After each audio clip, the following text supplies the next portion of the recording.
Hello again, everybody. Max here. I see that the universe has conspired once again to bring you my way. I thank you very much for the attention and for taking the time. As usual, we have to go and look at the description below for the book that I'm reading out of in this podcast series called The Spread of Missing Information. Please go there, take a look at it, leave a review. God knows I need it. Also, if you feel so inclined, please go check our YouTube feed as well. Give us a thumbs up and a follow if you don't mind. You can also find us on Brighteon. Same thing applies. Thumbs up and follows. And same thing goes for Rumble here. I'm very happy to see you all on these platforms. Now we're going to go into more recent and interesting history in the chapter 2.1, the founding of the USSA and its immediate demise. As you can see on my screen, I love this little meme here with the bull, the bear, and the hyena, where the hyena has a bag saying JP Morgan on it. And that's exactly what we're talking about in this chapter and the chapters ahead. So this is chapter 2 and its subchapters. So, the same year that Weishaupt created the Illuminati, as we described before, another major event occurred across the pond in America, or USSA, as I call it, for obvious reasons that we will get into later. In 1776, the Declaration of Independence was signed in Philadelphia by the 12 founding fathers. What is rarely mentioned in the history books is the fact that the founding fathers were all practicing Freemasons. Washington was already completely captured by Masonry, and its entire conception was a Masonic structure, as Jordan Maxwell described in the previous chapter. Masonry was at the time already well established in America, and the first lodge, as far as I can gather, was founded in Philadelphia in 1730. And had since spread widely across the territory. This event concluded the Revolutionary War against the British and established the independence of the USA, with all the problems that would later emerge. What fascinates and tickles the rebel demon inside me is the little-known fact that the actual revolution was led by only 3% of the population. They achieved something great with a very small number of determined men. This is very inspiring and gives me hope. Remember, 3% is the number we need in case somebody had any doubt. What is even more fascinating is that it all started with the famous Boston Tea Party. The East India Company had the exclusive right to import tea to the American territories. There's the tea again. They started requesting 3 pennies of tax for each pound of tea, and the American, feeling that this was way too much of an ask, they lost their marbles completely and sunk the entire shipment in the harbor of Boston. I hear that these 3 pennies would equate to approximately a 3% tax. It was the hair that broke the camel's back, so to speak. The Americans had had enough of British overtaxation, rightfully so, I might add, as they had been abused by the crown for ages. What makes me wonder is this. They initiated a war for a 3% tax, and in today's day and age, we are somehow happy paying 50% or more of all our earnings to the same people? What has history really taught us? Absolutely nothing. Now, if you look at the picture on the screen here, this is real history for you right here. It says that up until 1913, Americans kept all of their earnings. Despite this, America still had schools, roads, colleges, vast railroads, subways, and an army and navy. So tell me again, why taxes are necessary? Makes you think, doesn't it? The American Constitution is by far the best document ever written in the history of governance. and still today stands as a beacon of freedom and liberty. As good as this document is, it only holds value if you abide by its rules, and the US government occupying Washington currently has literally wiped their asses with it, in every conceivable way. It is this knowledge that during my long study had led me personally to evolve into what I call an anarcho-capitalist, or as I also call it, unfuckwithable. If you watch the screen, you will see a retarded person saying, if you say Obama is a war criminal, then so is every other US president. And people like me will reply, yes, absolutely. The definition of unfuckwithable, which is an adjective, when you are truly at peace with yourself and nothing anyone says or does bothers you, and no negativity or drama can touch you. That's me in a nutshell. My disdain and disgust in the system currently in control is limitless, and the older I get, the more rage and anger I try to internalize. My contention is that what these people has done to my fellow man, woman, is an indescribable crime, and they need to be held accountable. If not by us, then by God Almighty himself. And we would only send them on the way, Ceausescu style, as I mentioned before. The Khazarian mafia infiltration is at this point absolute. It does not matter where you go on this realm. International non-elected forever bureaucrats are in charge, and very few countries are just slightly more humane. The so-called West is completely and absolutely hopelessly corrupt and dominated by these utterly evil forces, sucking our lifeblood on a daily basis. Knowing what I know today, I can conclude that the founding of the current United States of America, the land of the free and home of the brave, is only an elaborate illusion. A carrot was given to the masses with a glorious constitution, only to be taken away in a slow and calculated steps by the Khazarian mafia over time. I will explain this progress as we move on. You will see the picture on your screen here with the government taking a piss on a peasant. He says it's raining, and we just say thank you. There's another very funny meme that I've seen going around the interwebs of this same picture where the government says it's raining and the sheep just says, oh, it's hot. It must be climate change, global warming. You gotta love these memes going around. They're absolutely awesome. Back to the story. Let's go back to the timeline of events to explain what actually happened. Julius Morgan was a British banker with George Peabody and Company. By 1864, after Peabody's retirement, Julius takes over the company. He, just like the Rothschilds, understood very early that in order to grow big, he needed to insert himself into government financing, and as a banker, nothing presents more opportunity than war. The conflict in Europe between France and Prussia, today's Germany, in 1870 created the golden opportunity. The Rothschilds, having financed all the previous wars, did not have much faith in France's success at this time, and put all their faith in Prussia's regent, Bismarck. For Morgan, it did not matter to him if France would win the war. What mattered is if they could repay the loan.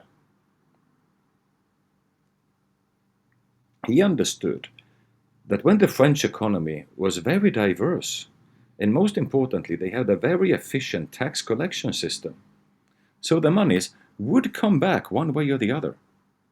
He negotiates a loan of 10 million pounds and also secures access for purchase of American arms.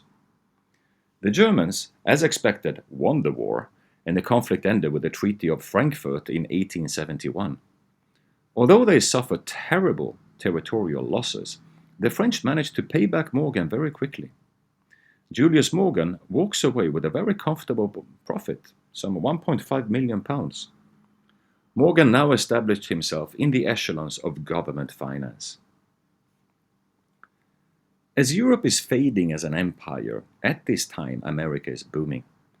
The Industrial Revolution is in full swing, and the expansion to the West generates a great windfall for the right people.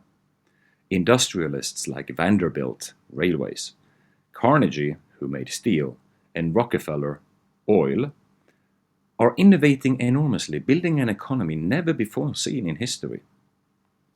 The Rothschilds had for years underestimated America, considering it a land of barbarians and lawlessness.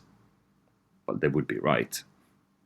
But seeing the rise of Morgan and Wall Street as the upcoming stock market, as a financial hub, they needed to get a piece of the pie and possibly control it. Nothing represents opportunity more than blood on the streets. So on May 9th, 1893, the industry, plagued by overextension and overbuilding, suddenly collapses. The Panic of 1893 will be known as the biggest economic depression thus far. The sitting president, Grover Cleveland, is keen on maintaining the gold-backed currency status. The US dollar was not the world currency at the time, the pound was. So it was extremely important for Cleveland to maintain the exchangeability to gold as a hedge. The government was running dangerously low on gold, and Cleveland called Morgan for assistance. Now, Julius Morgan had since passed away in an accident, and his son, John Pierpont Morgan, had taken over operations. Morgan understood that the default would be disastrous for the young country, but he also knew there was one family with enormous gold holdings, the Rothschilds. Morgan negotiates with the government to issue $65 million in bonds, thus purchasing 3.5 million ounces of gold from the Rothschilds for the treasury. The gold bond offering that ensued was one of the most successful in history. It sold out in 30 minutes when offered to the public. The House of Rothschild wins big and establishes themselves in America as the savior. Now, make no mistake, this economic depression was not organic. The industry was booming and work was abundant. The Khazarian mafia was all over this fake event. I will now describe who was behind it all in order for it to make sense moving forward. William McKinley of Ohio was a presidential candidate. Conservative Republican candidate, I might add, and was a true believer in the gold standard and gold's importance in monetary policy.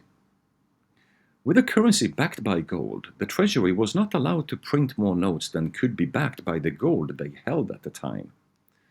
And the notes were actually convertible in gold, or to gold, in banks. Imagine trying to do that today. Note on the poster on the screen how he is portrayed standing on a gold coin. This was an actual poster from his election campaign.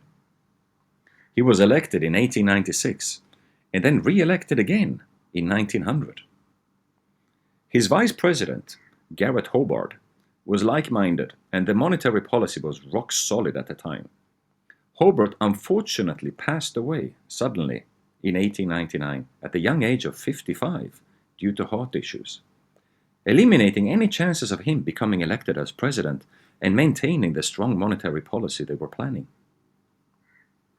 His forced replacement was Theodore Roosevelt, a groomed banker's asset and puppet of the British Crown, so as Khazarian mafia as can be. In 1901, an extremist assassinated McKinley, and the path is open for Roosevelt to become president. Sounds a bit like JFK, doesn't it? Both the vice president and the president dies only a month apart. In 1906, Jacob Schiff, old super Khazarian mafia member, J.P. Morgan, the competitor, and related by ancestry of the family working with Rothschild in Frankfurt back at the beginning of the family's career. Very wealthy banker. He said the following: Such a panic in this country compared with which the three which has precedented it would look like child's play. Was this his moment of prophecy, or did he know something others were not aware of? The panic of 1907 ensued shortly after, created by the bankers pulling credit and other background manipulations, a tactic that was well established and working in Europe long before America even existed. So one wonders, who did they learn from? This depression was devastating for the people, and Roosevelt, to save the day, did what he was told by his controllers, the bankers, and launched a commission in order to obtain recommendations to assure something like this would never, ever happen again. Well, we all know how that went, right? They gathered all the best and the brightest economic minds of the country, led by Nelson Aldrich, senator from Rhode Island, whose daughter Abigail later married John D. Rockefeller Jr., son of oil tycoon John D. Rockefeller, who produced with not much trouble the recommendation that banking needed to be centralized and a central bank was to be founded. Problem, reaction, solution, right? Works every time. In 1910, a very secret meeting occurred between the leading Khazarian mafia members that laid the foundation to the Federal Reserve System. The participants were Nelson Aldrich, A. Piatt, Andrew, Henry Davidson, Arthur Sheldon, Frank Vanderlip, and Paul Warburg. The gathering occurred on Jekyll Island off the coast of Georgia. The owner of the club, where the meeting took place, belonged to none other than J.P. Morgan, frontman of the Rothschilds. Funny fact, the participants did not publicly admit that this meeting even occurred until the 1930s.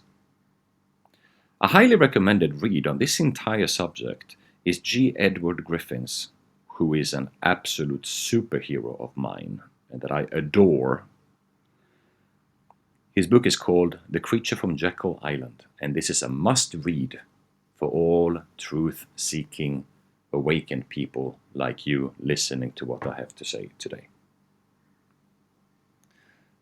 So after this meeting, where they decided to create the Federal Reserve or a central bank, there was just another obstacle that remained before this tumorous cancer, as we today refer to as central banking, can become implemented and metastasized.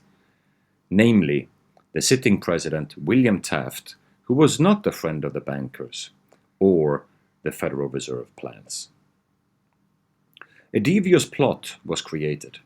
As Taft was up for re-election, a race he was guaranteed to win, they dusted off Roosevelt and threw him into the race under a third party, thus splitting the Republican votes in half. This is pure treason, if you ask me, and basically resulting in Woodrow Wilson's win. Wilson, a Democrat, became president after a long legacy of Republican presidents. A path was cleared for Wilson, who had no political experience. He was the governor of New Jersey for just a year and was easily controllable through heavy blackmail. They got their candidate and they knew exactly who he was and how they would control him. American politics were never the same from this day, and Wilson allowed to pass laws that changed the political and legal landscape forever, all commanded by the hidden hand, the Khazarian mafia, led by Rothschild in the background. Now this concludes this chapter with some background in background history.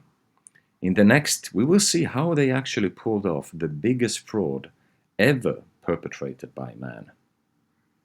So the history just starts getting interesting from this point forward. I will leave you with a nice little video clip that you really need to see in order to create a solid foundation for what we are about to speak about in terms of the Federal Reserve, etc. I'll play this for you here now.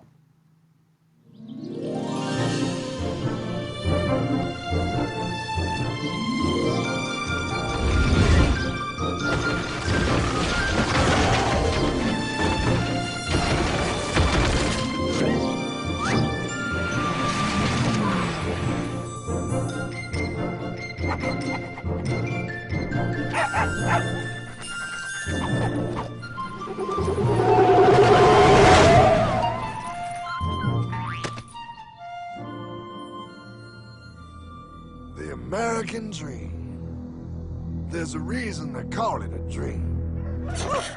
Who's there? Cock-a-doodle-doo, pal.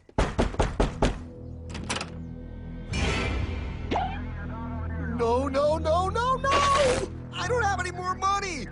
My job sucks right now, please! I'll have more money next month!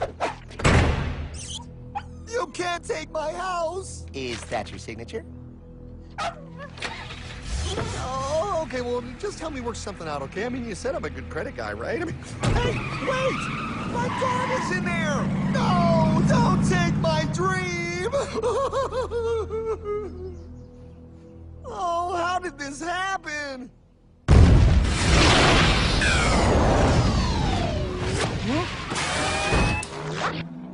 Hardman? Is that you?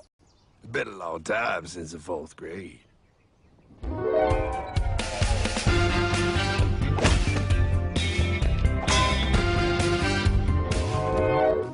Is that a time machine? There's no need to concern yourself with my stunning accomplishments. Best get in.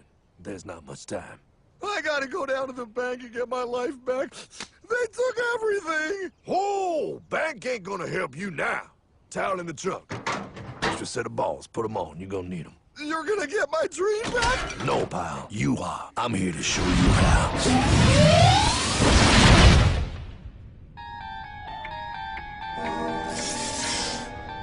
Submitted for your approval. 1. First National Bank. What is a bank, you ask? A curious place where both space, time, and irony exist. And yet, don't. Are you gonna be doing that the whole time? Pay attention, pile. Exhibit A. Those who have come to deposit and safely store their earned monies. Exhibit B. Those who need to borrow said money for purposes unknown. Hey! That's me!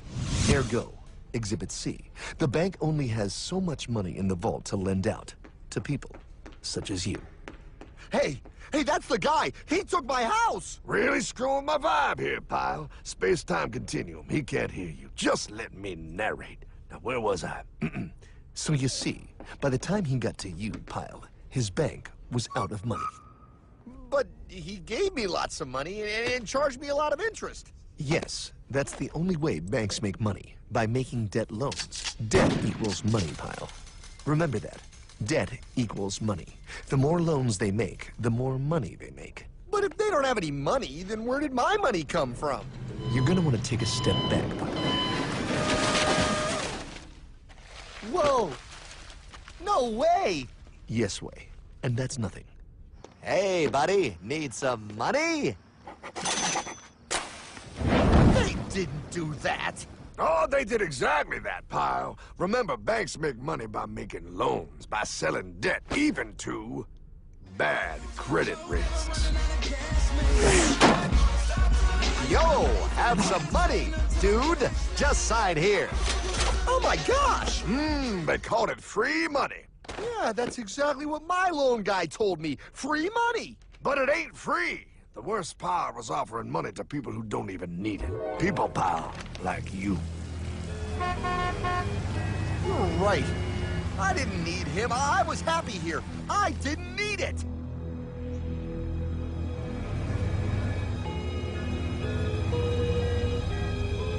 Why's he sad? He's making all that money. Shh. He's thinking. Now wait for it. Now wait for it. Bingo. See, the bank is loaned to everyone in town, but to make more money, they have to loan even more. More? How much money do they need? More. Whoa, what's that? Behold, a black horse riding. Credit card.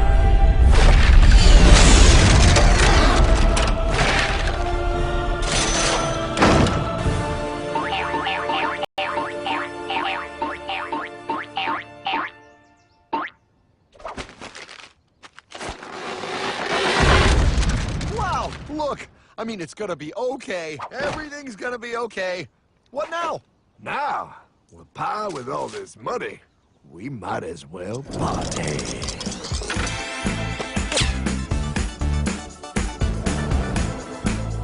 Oh, this This is awesome! I needed to get my head clear. When I get back, I'm gonna straighten all this out. I just hope Dream is doing okay.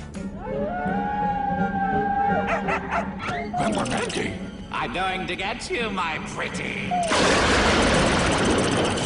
Yep, he is. I'm sure he is. There, you put it on his tab. Little something for yourself. Wait. You know, wait a second, Hartman. I just thought of something. If I got this money from the bank, and the bank got it from the Federal Reserve dump trucks, Go on. then where does the Federal Reserve get their money? Real nice time, ladies. Real nice. Now, excuse me while I borrow these. Say, Hartman, why am I wearing a burglar bikini top? Because no one is allowed inside the Fed. Not you, not me, no American citizen, no duly elected member of our Congress, not the Supreme Court. Not the Supreme Court? Not the Supreme Court, not the Justice Department, not the CIA, DIA, FBI, ATF, ATE, NBC, not even G.O.D. How come the government isn't allowed inside its own building? Government? The Fed is a private bank owned by private stockholders. Do not let the name Federal fool you. This place is about as federal as Federal Express. A private bank? But private? Shh. Best to keep your voice down, pal. This is Ethan, Federal Reserve. Hey, Eth, Bill here, First National. Hi there, Bill. How are you? Good, good. We're running a little low on money. No problem. How much you need? Oh, how does 20 million sound? What? Excellent. We'll ship it over first thing tomorrow. Wait, he can just call up the Fed and ask for more money and they give him whatever they want? No, pal. The Fed don't give the banks money. The Fed loans the banks money. The banks have to pay it back with interest. Now, come on, time to go. Wait. I still don't understand. Where does the Fed get their money? I mean, if they're a private bank. You said they're a private bank, right? Okay, so who puts money into the Fed bank? This is Mel, United States Mint. Hi, ML. First National needs another 20 millis. We're already running the presses full steam here, Ethan. Gotta keep making loans. Gotta keep the money flowing. All right, you're the Fed. Whatever you guys say. 20 million more by morning. But I don't get it. What's so wrong about the Fed printing money? Because it's unconstitutional, pal. Our Treasury is supposed to create our money, but now the Fed controls the printing of America's money. Nobody gets a friggin' dollar that the Fed didn't print. So? They print the money, then they loan it to the government, then they charge the government interest, then the government taxes you to pay for it. Wake up, pal! God, I don't see what the big deal is. You know, you're right, pal. Wait a minute. Wait, I am? Yeah. I forget how effective they are at keeping you ignorant. Well, that's okay. Hey, I'm not ignorant. Do you even know what money is, pal?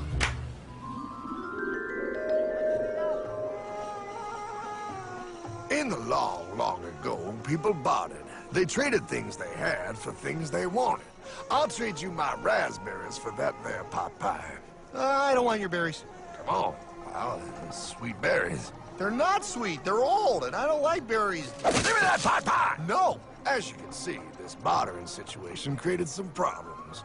Then one day, a goldsmith walked up and said, Now, everybody thinks gold is valuable, so why doesn't everybody trade gold for things they need? A price was set for gold, and now it was very easy to conduct commerce because people could trade gold for all the things they needed. Hartman!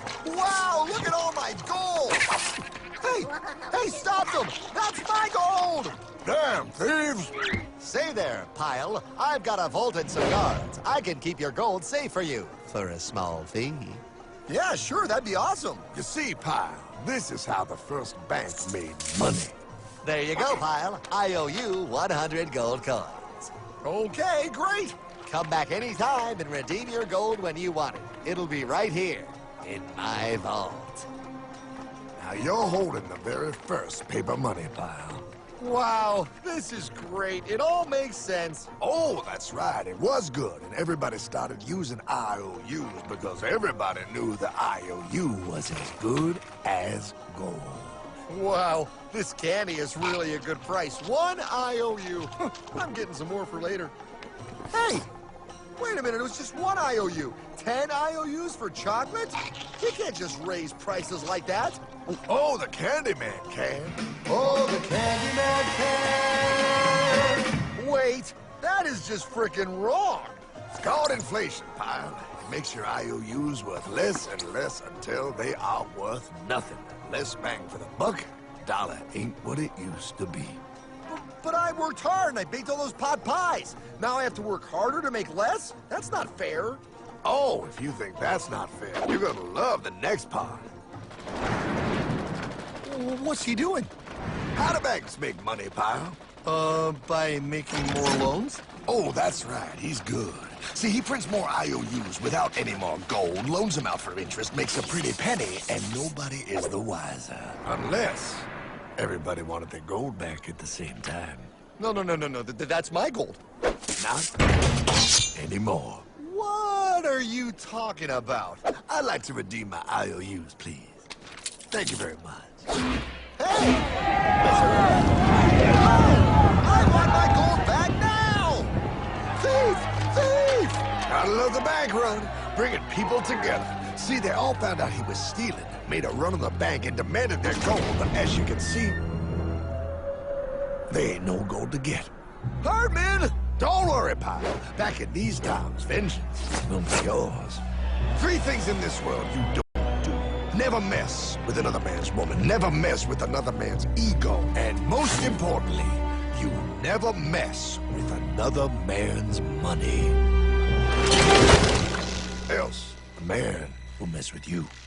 My God! You hung him? Yes, pal. Oh, we hung him. We hung him high. And do you know why? Well, because he was a thief? Because, pal, an evil invention was born.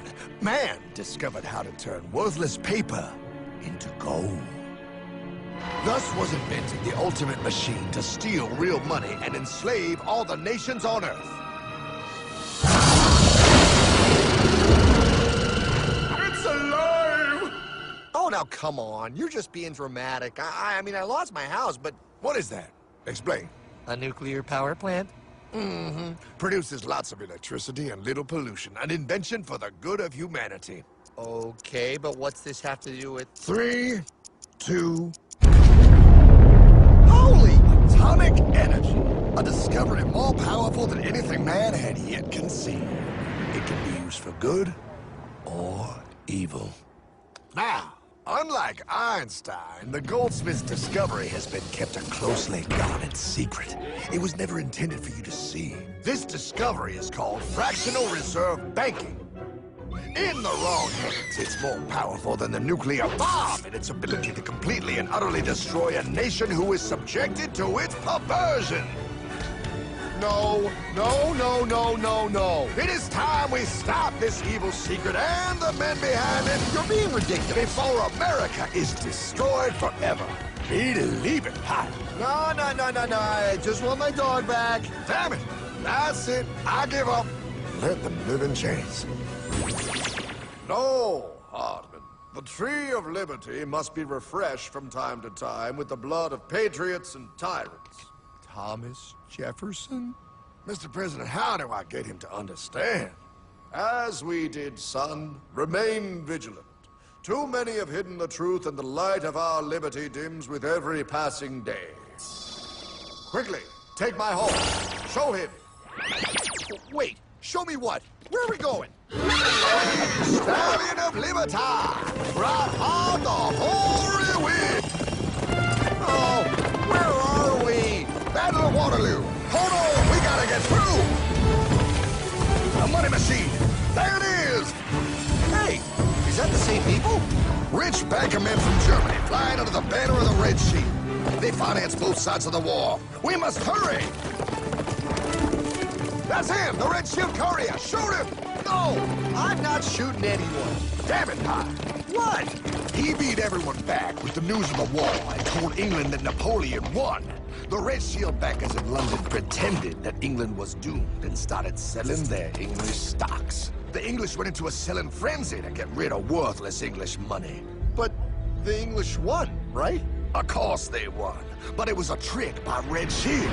They waited until the stocks plummeted to pennies and then bought England back for nearly nothing. What? They did that? How? When the English leaders found out, they had no choice but to give themselves over to the Red Shield. Their money was gone and they were slaves to the Red Shield war debt.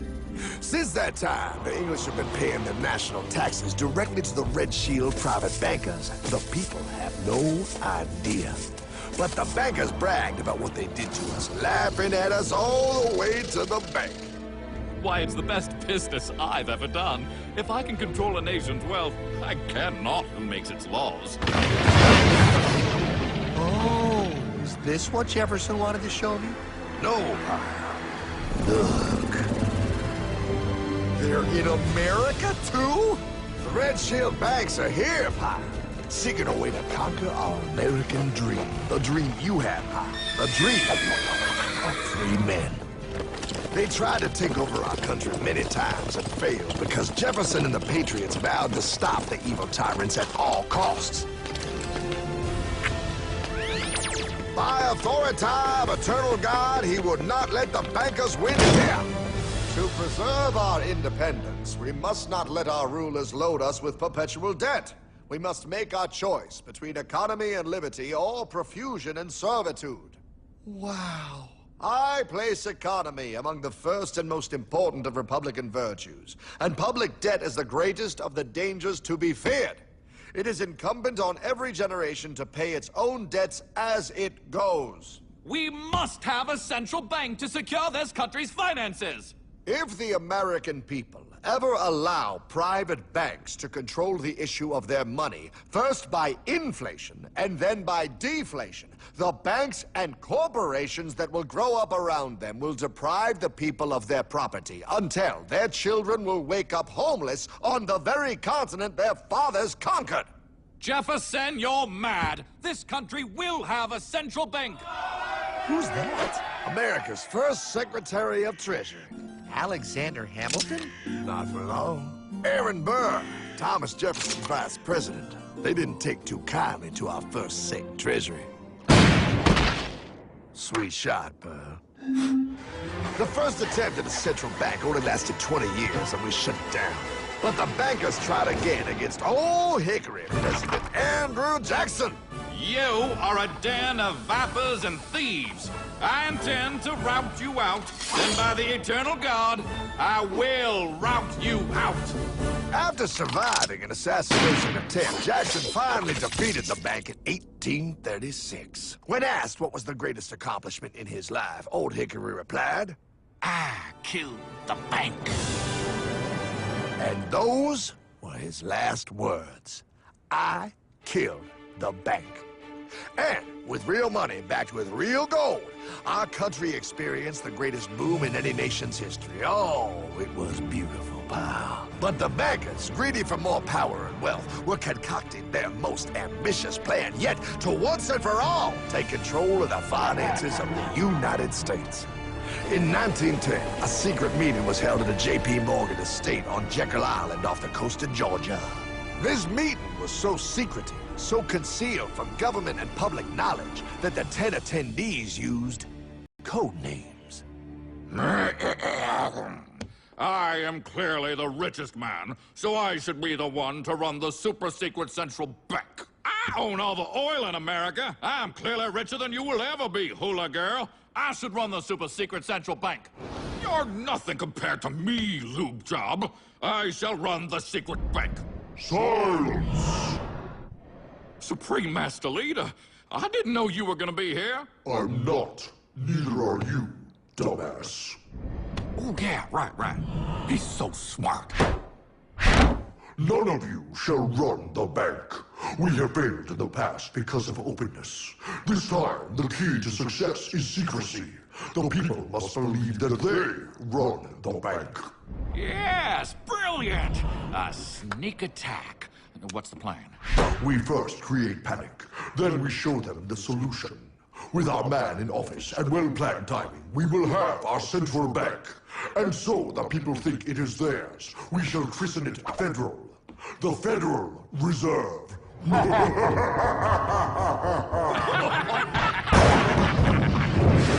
They struck on December 23rd, 1913.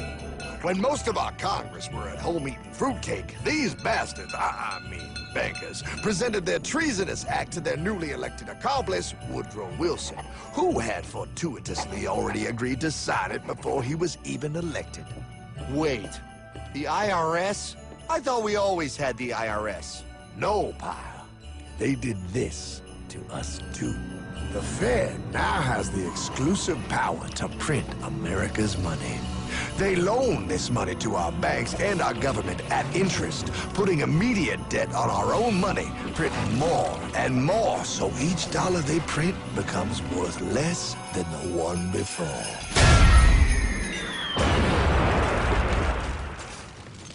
Merry Christmas. What in the hell is that?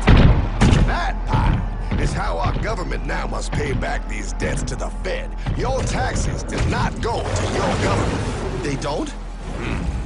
It's the greatest theft in human history. But, oh, okay, I mean, I sort of get what you're saying, but it's also confusing. And really, Hartman, I don't see how it affects me at all. If I had more money, none of this would have happened. Hartman?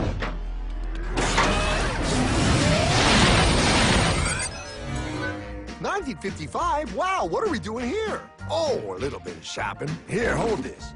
Gallon of gas, 23 cents. Postage stamp, 3 cents.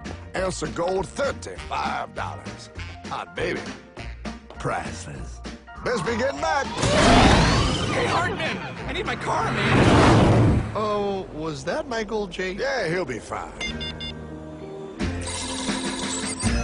Now, pal, would you agree that you have the same exact things you had in 1955? Yeah, 1 stamp, 1 gallon of gas, 1 ounce of gold, and 1 home. Wow, we just made a lot of money. Hey!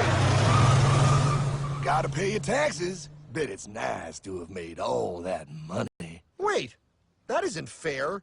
Now I actually have less money. I can't even go buy the things I just sold. The IRS and the Fed's inflation work together, pal. They aren't just taxing gain, they are taxing their inflation. You are no richer than you were in 1955. Now, does that sound fair or American to you? Yeah, but I mean, who doesn't hate taxes? I hate the IRS anyway. Pal, the higher they make the inflation, the more your money they take. It's thievery. You're not paying taxes on any more. You are paying taxes on the same, and now you have less. They take our property away right in front of our eyes, just like Thomas Jefferson said they would. What's that? Oh, they found us! Quick, my sword! What sword? We don't need your banking machine! I'll condemn you to die, damn it! Die! Pile! The Yankee bogey on my 9! Take him at his knees!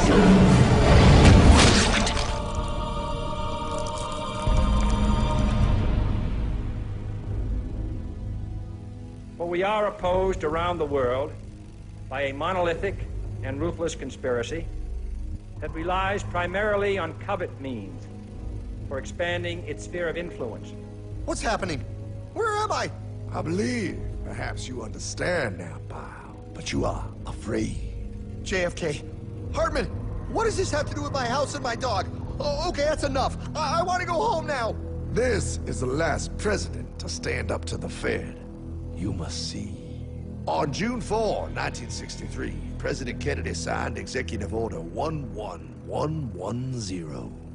This executive order empowered the U.S. Treasury to issue real money without the Fed. It would have worked. Kennedy's plan to dismantle the Federal Reserve machine had begun. 6 months later, John F. Kennedy went to Dallas and never returned. No way. No way they could do that. The new president, Lyndon Johnson, threw out Kennedy's order. And since JFK, no president has dared confront the secret powers behind the Federal Reserve. They consolidate bigger and bigger banks, print more and more money, accountable to no one, decimating our nation's wealth for the benefit of a few. Why? Why do this? If they hurt us, it hurts the global bankers too. No, pal. They are protected. They are too big to fail. But I'm not. Those sons of bitches! Sons of bitches all.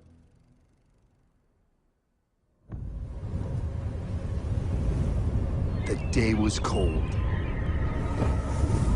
The wind sharp and strong. But we were determined. The bankers and their parasites had us vastly outnumbered, but their hubris made them weak. Not like us. Not like this band of immortals we have assembled. We have come to take back our... Hardman? Is that? My dog. Oh, Then the inevitable. The Money Kings could ignore us no longer. They sent an emissary, a cog in their machine of greed to bring about our submission. Hank Paulson. Hardman, this is blasphemy. We own the corners of the earth. It is futile to challenge us. Oh, I've seen that look before. That of a predator taking in the scent of its prey. Bold, fearless, the look of a free man. You have come far, Hardman. Farther than most. Be smart now. Join us. We will bring you money, power, everything you want. You can be one of us, if you will kneel.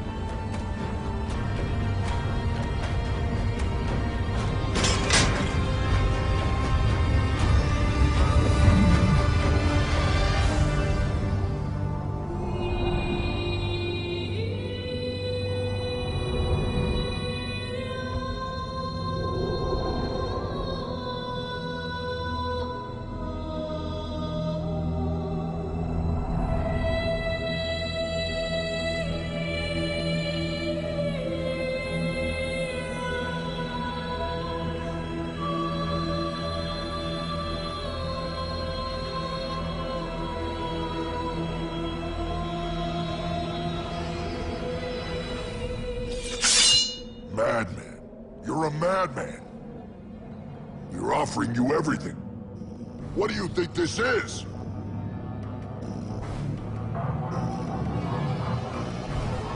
This is America!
So, how you think about that? It's a little long video clip, but it goes through the entire history of central banking, the Federal Reserve, how a system actually is built, and what a fraud it actually is. This is useful because it creates a foundation upon where we can stand when we keep discussing these issues going forward. The next chapter, 2.2, is called The Creature Escaped, Jekyll Island that is, and ate it all. So, until then, I hope you enjoyed. I hope you're not too bored. And we keep on moving. Max out. Peace.